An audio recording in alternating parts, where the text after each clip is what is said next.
determine how we handle stress, relate to others, and make choices. Good mental health means feeling good about yourself, being able to cope with life's challenges, having healthy relationships, and being able to work or study productively.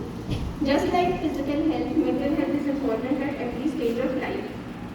ठीक है, तो mental health है कि हमारी overall functioning, हमारे brain की functioning, हमारी emotional, हमारी साइकोलॉजिकल फंक्शनिंग, हम किस तरीके से दूसरों के साथ रिलेशनशिप्स बनाते हैं, उनसे बातचीत कैसे करते हैं, हम सोचते कैसे हैं, हम फील कैसा करते हैं, हम फंक्शन कैसा करते हैं, हमारी प्रोडक्टिविटी कैसी है, हमारे अंदर काम करने की मोटिवेशन है या नहीं है।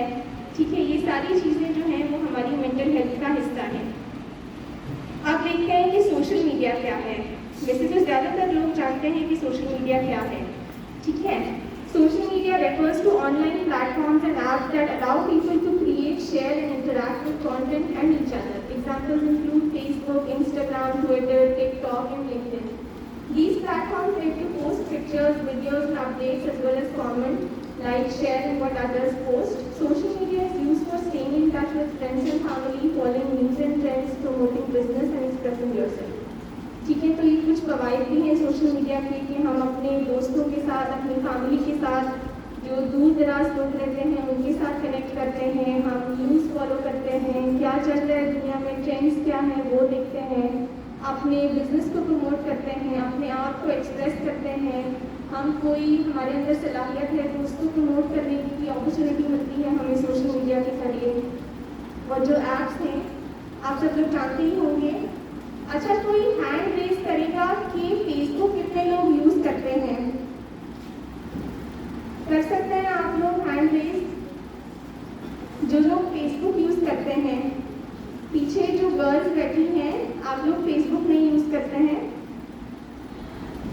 कोई भी नहीं करता? बहुत अच्छी बात है। ट्विटर, इंस्टाग्राम, टिकटॉक, कोई भी नहीं? चलिए, फिर तो मेरी मेहनत ज़ाया होगी आज की। चलो देखते हैं कि इसके क्या नुकसानात हैं। So first of all, the most important thing in a students life is time.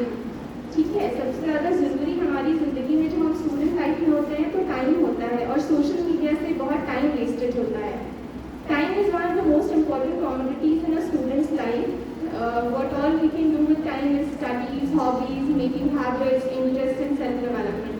But social media takes up all that time, resulting in a decrease in your productivity. That decrease in our productivity leads to decrease in school performance. Young people are more sensitive to distractions, have more difficulty in self-monitoring and self-control. Increased use of social media and endless scrolling can lead to lower impulse control. Productivity decreases and time spent on studies reduces, leading to poor performance. And this leads to parents' dissatisfaction also.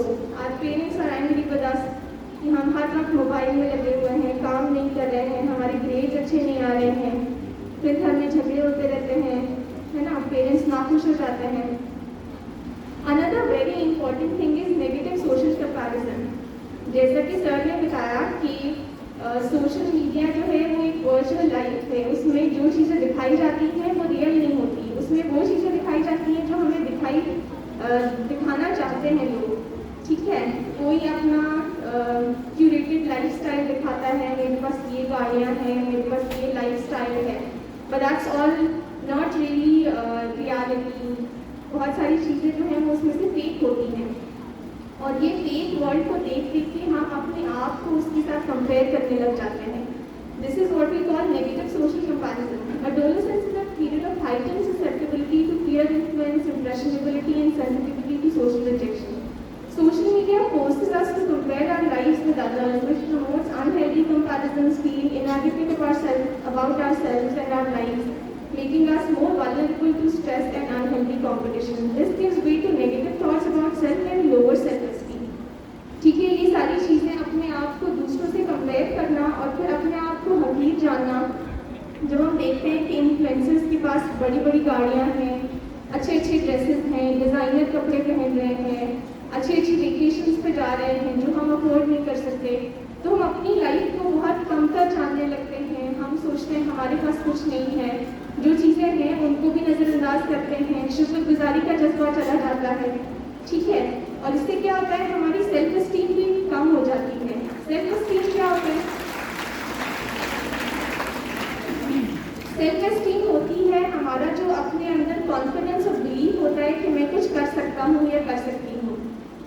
जब तक वो believe नहीं होगा हम कुछ करेंगे नहीं, right?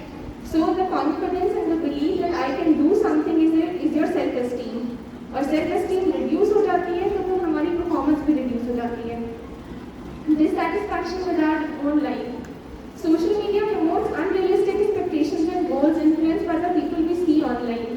Someone on Instagram has expensive branded clothes or a vacation in Bali or a better group of friends. This creates a false perception that others have better lives than ours, leading to dissatisfaction and lack of appreciation for our own lives, which results in feelings of sadness, hopelessness, giving way to further mental health issues.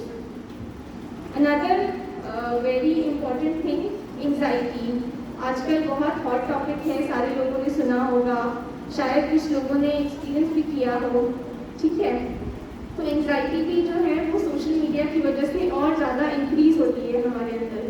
Young people are especially sensitive to praise and rejection from others. Social media platforms take advantage of this by using likes and followers to keep them engaged, which can lead to unhealthy and excessive use. Negative feedback, not getting the validation that is expected in the form of likes, followers, etc., not getting the required attention can lead to anxiety. Young people start to struggle to get more attention and validation. This further puts them in the anxiety loop. Bullying. Social media provides an indiscriminate access to all sorts of content and people online.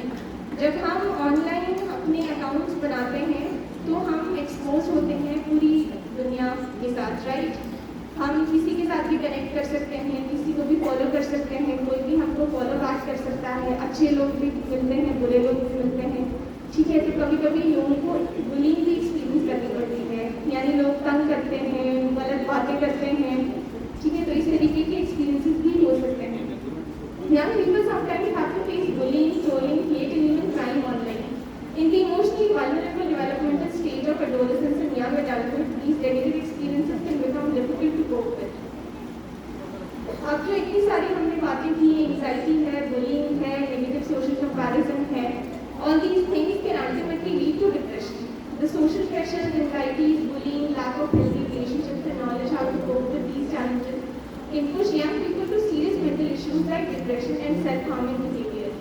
Number of researchers have pointed that social media is linked to increased rate of depression and especially in young girls. लड़कियों में ज़्यादा effect होता है इस चीज़ का, और लड़कियों में डिप्रेशन का रेट जो है वो ज़्यादा हाई होता है। और डिप्रेशन क्या है? डिप्रेशन एक सीरियस मेंटल इलनेस है जिसमें आप बहुत लो फील करते हैं, आपकी बॉडी थका थका फील करती है पूरा टाइम, आपको कुछ करने का दिल नहीं करता, हर वक्त आप उदासी महसूस करते हैं, आपका काम करने की फिजिकल स्ट्रेंथ भी नहीं रहती है, आपको कोई मोटिवेशन भी फील नहीं होती है, हर वक्त आप चिड़चिड़े रहते हैं, बहुत नेगेटिव थॉट्स आते रहते हैं, यानी कि एक आम जिंदगी गुजारना, फंक्शनल रहना बहुत मुश्किल हो जाता है अगर आप डिप्रेशन में हैं। डिक्रीज अटेंशन स्पैन एक और जो इम्पोर्टेंट और ख़तरनाक इफेक्ट है सोशल मीडिया और इन जनरल मोबाइल यूज़ का, वो है अटेंशन स्पैन आपका रिड्यूस हो जाता है। अटेंशन स्पैन क्या होता है कि हमारी जो सलाहियत है एक चीज़ पर कुछ वक्त तक फोकस करने की, वो जो वक्त है, वो जो टाइम लिमिट है, वो रिड्यूस हो जाता है, ठीक है? Brain is a very elastic and adaptable organ. हमारा जो ब्रेन है वो बहुत जल्दी अडाप्ट कर लेता है। कोई अगर नई सिचुएशन आती है तो वो फटाफट उसको पता है कि कैसे अपने आप को मोल्ड करना है उसके साथ अडॉप्ट करने के लिए। इसका एक एग्जांपल है कि कभी कभी क्या होता है कि कुछ लोगों की एक आँख डैमेज हो जाती है, ठीक है? They're left with only one eye.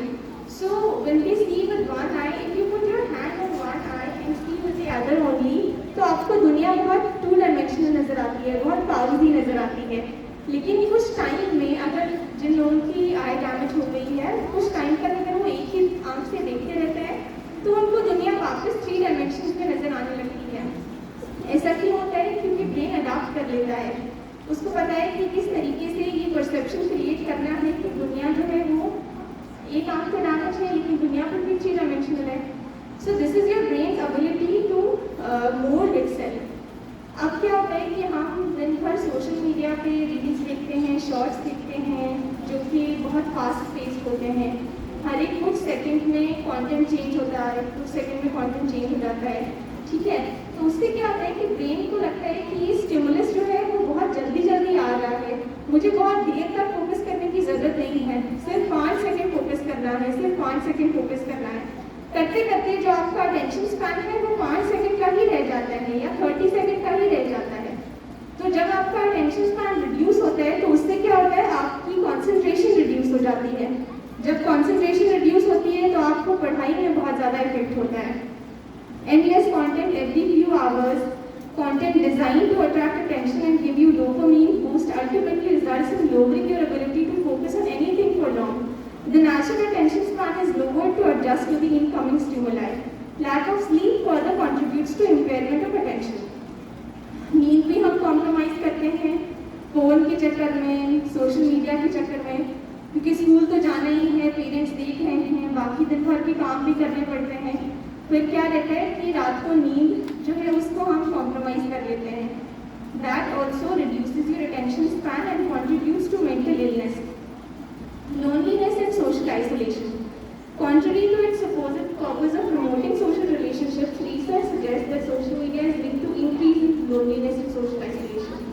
Adolescence is a critical period for the development of more complex relationship skills and the ability to form emotionally intimate bonds. On social media, focusing on how many followers, likes and views they get makes teens pay more attention to one-sided impersonal interactions. This can make it harder for them to develop healthy and meaningful relationship skills that are good for their mental well-being.